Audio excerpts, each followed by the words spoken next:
जय विद्यार्थी मित्रांनो, एकदम सोपा प्रश्न पण गंडवी तो कसा बघा. तुम्हाला वाटते की मला मसावी येते लसावी येते, मग प्रश्न काय पडतो 611 व 1363 यांचा मसावी काढा. मग तुम्ही बेजार होता. कसं बेजार होता? 3 न भाग देऊन, 7 न भाग देऊन, 9 न, 11 न, 15 न, 20 न भाग देऊन बेजार होता, पण भाग जातच नाही.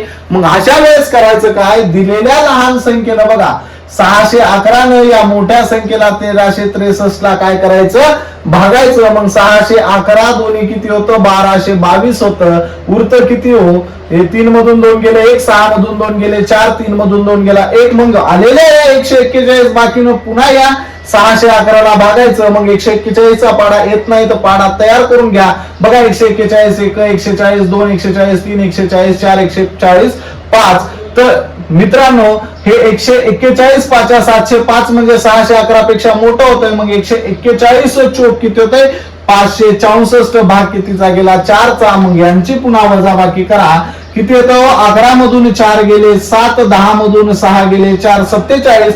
पुन्हा या 47 न काय करायचं? 141 ला भागायचं. मग इथं 47 चा पाडा बघा.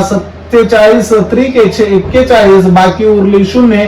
अशा वेळेस ज्या ठिकाणी बाकी 0 उरली, 47 न भाग दिल्यावर बाकी काय उरली? 0 उरली. त्यावेळेस तुमचा मसावी किती येईल?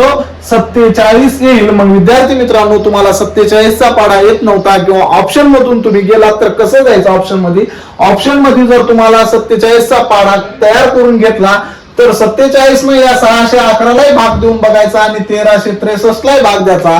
मग 47 न या दोन्हीलाही पूर्ण भाग जातो आणि मग आपल्याला काय म्हणलंय?